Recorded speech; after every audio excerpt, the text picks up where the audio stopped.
Welcome to Power Your Story. Produced by students at After School Matters with production support from the Creative Impostor Studios. Enjoy the show. Hi, my name is Leonardo and welcome to Power Your Story podcast.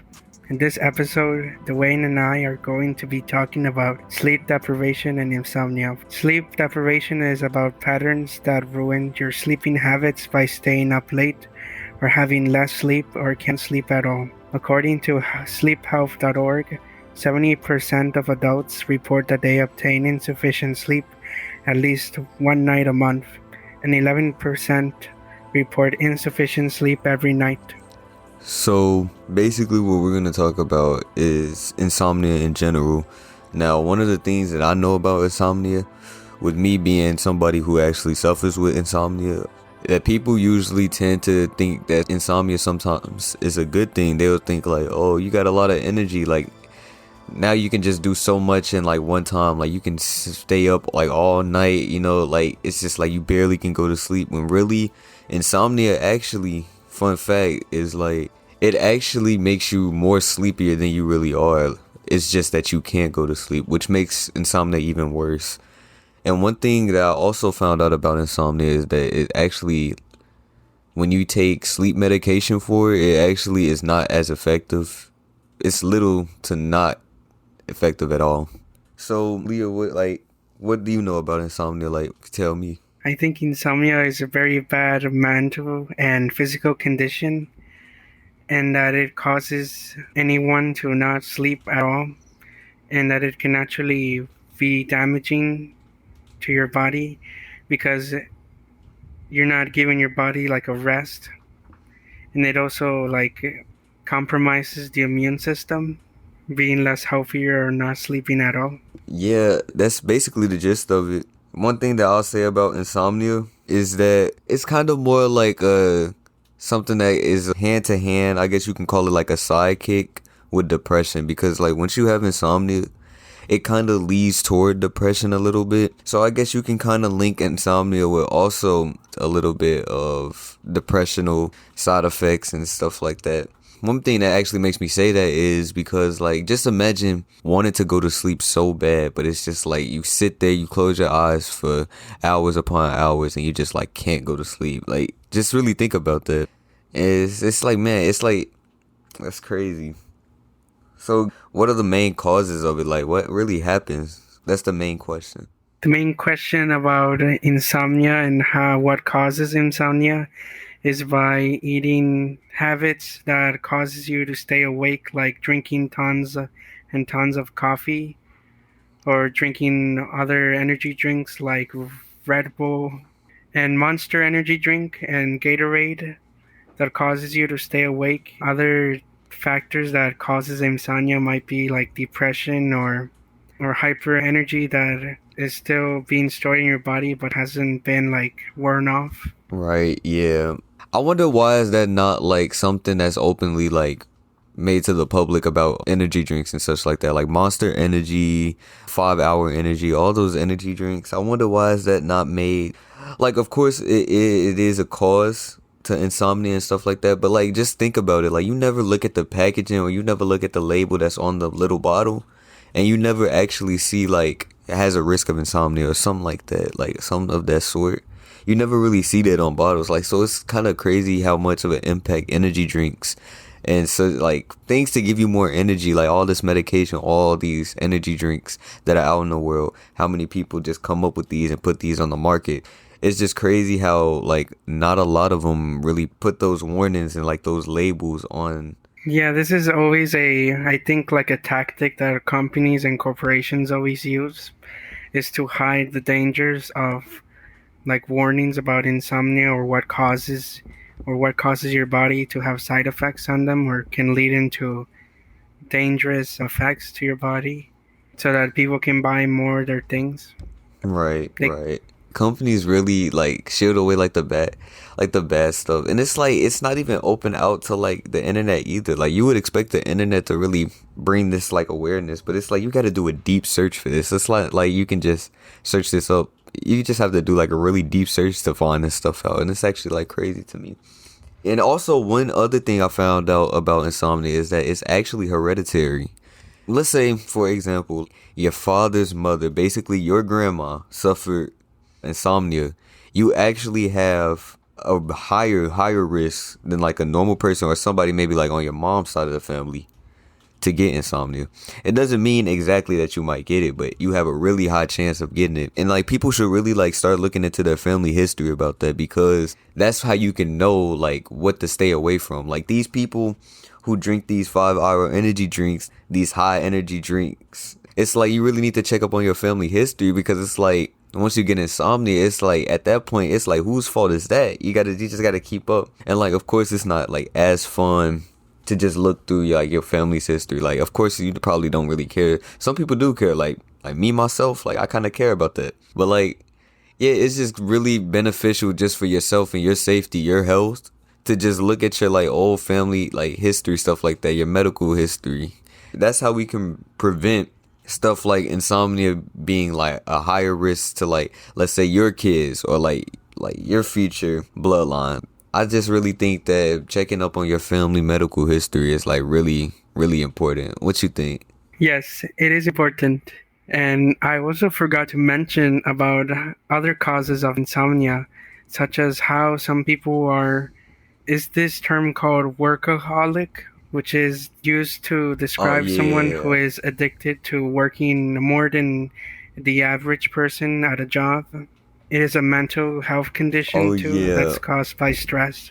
You know, and it's actually funny because like you can actually implement that into like kids, and I think that's why mainly a lot more, I could be wrong, don't take my word for this, but I think that more adults suffer insomnia more than kids. But if it was the other way around, I wouldn't be surprised. I don't know. I haven't really fact checked that like completely. That's what I think. I could be wrong, but either way, like it makes sense, because like you got to think like adults work so much, and then they have so much like outside of work. As an adult, you have to work these 8 hours every 5 days of the week just to go home and just deal with even more responsibility, even more stuff, and it's all just kind of laid down on you. Yeah, which would kind of justify that insomnia that you might have, you feel me? But also, if it was more kids than adults, that will also make sense too, because you got to think like you got tests, you got school, just everything kind of grounded up on you. And it's like, as an adult, you might not see that as a big responsibility. You might not see that as that much. You might see it as overreacting. But you have to think, as a kid, we're not really used to that much responsibility as an adult. So that type of stuff, and handling our emotions to the point where we can prevent gaining depression off of like being overworked and like having so much to do at one time, with us not knowing how to handle that makes us more vulnerable to stuff like you said, like insomnia and things of that nature. I agree with you that adults and kids can have insomnia, but I think it doesn't matter who gets it, because pretty much anyone can have insomnia. Right, yeah, that is true. I just think everybody should take it a lot more serious, because you never really hear a lot of people talk about insomnia like that. Like, just be real for a moment. Like, if you were to put depression and insomnia, which one do you hear the most? Depression, obviously. You never really hear that a lot. Like, you never really hear the word insomnia. You never really hear that as a mental illness, or you never really hear people classify that as a mental illness as much as they do depression. Yes, I do agree with that. I think insomnia is classified as some sort of disease instead of a mental health issue. Right. I guess that would kind of make sense. Me personally, I never really classified it as a disease. Like, even if my doctors were to tell me, like, that's not what we classify as a mental illness, or we don't classify it as a disease, like, I'm going to still just consider it a mental illness, because at the end of the day, it's kind of like involving your brain. It's like insomnia and depression go hand in hand. But actually, I think we can move on, and we can actually talk about some of the personal experiences that we kind of had with it. So, like, do you have any personal experiences of insomnia, or like any type of moment where you just like couldn't sleep? Because I know I have a lot. So Yes, I had some of those moments where I just couldn't sleep and I really wanted to sleep. but I had no idea what really was causing me to stay up late. I tried every kind of solution I try to find, which is like putting my phone away or putting my phone away where I can't reach it, and just try to like get bored until I Mhm. sleep. Or maybe I shouldn't have thought of eating like a little earlier before sleeping so that I can sleep better. Right. Right, yeah. I have that problem like way too much, and it's actually crazy. I find it weird just cause like a little bit more on the like the funny side. I'm just so much of the opposite. Like so many people like can't eat before they go to bed. So many people can't like have a TV light or a phone on in the bed. But like I cannot go to sleep if it's completely darkness. Like if it's complete darkness, I just can't find myself to fall asleep. I'm not scared of the dark. I'm not scared of what's in the dark. Like I have no fear of darkness. It's just I have to have just like a little light on, not a night light. It's just so complicated. It's so complicated. Like I can't even explain it. I can have a TV on, but I can't have a night light on. That's too much light. But a TV is not too much light. A computer is too much light, but my phone is not too much light. It's really confusing. I don't know. One story that I can mention for myself, I actually suffer insomnia like as of currently. It's actually like something crazy. My best way to explain it is mainly just like imagine wanting to go to sleep, but as soon as you hit that, like as soon as you get in bed, as soon as you get comfortable, you lay in there 5 minutes and it's like you're not sleepy at all. You can just imagine yourself like on like playing a game by yourself, listen to music, whatever. It's a vibe. It's just quiet. You listen to music, got your headphones in, you're playing a game, and then you just get real sleepy. Or even maybe you're watching a movie or something like that, and you're just kind of dozing off. You kind of catch yourself and you say, all right, I think I should probably get into bed. You turn off all the lights. You turn off your computer. You turn off your TV. You turn off your phone. Just turn off everything. Getting ready to go to bed because it feels like you're about to go to sleep, right? As soon as you lay down, your energy is like right back at 100, bro. It's like you just can't sleep. And like what makes it worse is that some people they can't just overcome that by just, just close your eyes, maybe count some sheep, maybe count to 10, drink a warm glass of milk, do something boring to make you go to sleep. But here's the thing, like with me having insomnia, I don't know if that's like for everybody, but I can tell you like for me, when I go to bed, I could be in bed with my eyes closed, not thinking about anything. If I was to count sheep, I would be like at 1,000 sheep that I've counted. If I would count to like 1,000 by that point, like I just can't fall asleep. You just end up finding yourself having your eyes closed for 15 minutes. And it's just like, it feels like it's no use.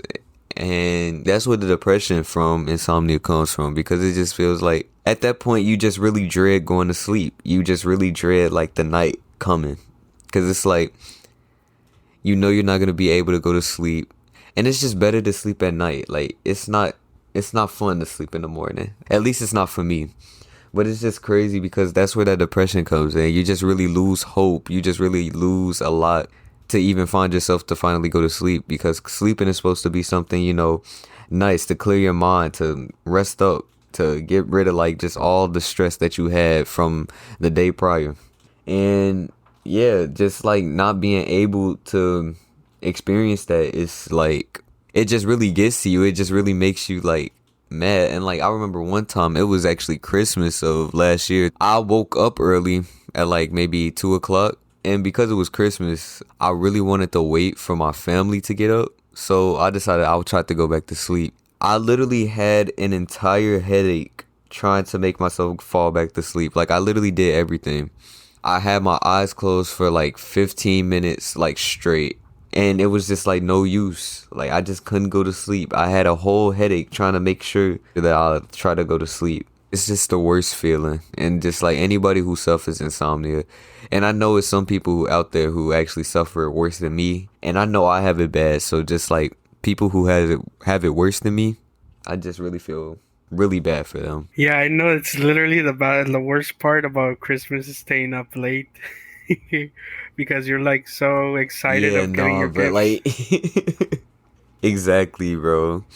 And then my family, like, they make it so much worse because like they have the gifts out there like for like a good like week before like actual Christmas. So it's like the temptation each night, you feel me? Like, and especially when they like rack them up, bro. It'll start off from like 3 gifts, and then you would just see like a really big box. And then it's just like more boxes and more boxes. Like each day it's more boxes stacking under that tree. Like each day is just more temptation. It's just more excitement. That's the best part of Christmas, but also the worst, because that's where your insomnia kicks in like the most. That's where you can't sleep. Like people without insomnia can't even go to sleep. So you have to think, imagine the people with insomnia, bro. Like that's crazy. They're probably up for like 24 hours.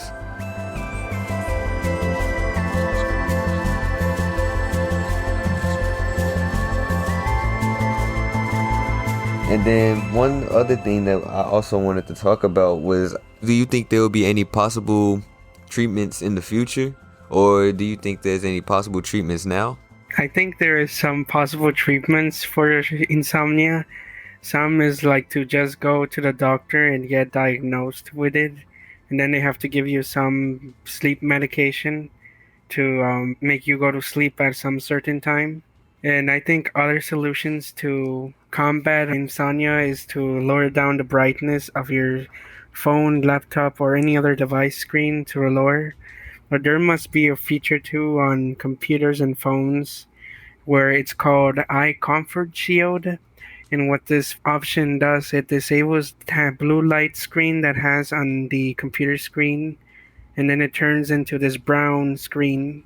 And eat before like 8:30 in those times, and avoid drinking coffee or any other energy drinks that can make you stay up late. Yeah, most of those is actually like pretty spot on. Definitely go get diagnosed. You definitely don't want to diagnose yourself with sleep insomnia. That's just, don't do that. You definitely, like, if you suspect that you can't go to sleep to the point where it's severe, definitely go to a doctor. They'll give you the right medication, because normal sleep medications such as like melatonin, stuff like that, like stuff that you find at your local like pharmacy, sometimes that may work, maybe, but most of the time they really don't. So like it's best to get like actually prescribed treatment from your doctor. That's the best option. And definitely, I'm glad you actually brought that up, because there is like actually that mode on like your computer and like tablet, stuff like that. And to be honest, I need to utilize that myself, because it's a really great feature. It's just not that many people really like use it. And to be honest, like that feature, it just makes your screen look kind of ugly, you know? You just can't really do nothing. And just like, bro, it's like an all brown screen. And then it's just like a dim light. You just can't really see nothing. It changes like the whole color of just everything. It just doesn't look right. So I think they should definitely be using these types of resources that they have now, at least to make it not as severe, or make it so it can't get more severe than it already is. Do you think there'll ever be a possible treatment for insomnia like in the future? Like an actual treatment, something that'll just get rid of it as soon as you take that pill? That question is really hard to answer, but I'll probably say that yes, probably there'll be a treatment that can absolutely cure the insomnia. Yeah, it is a really hard question. I think it's capable of being done, maybe.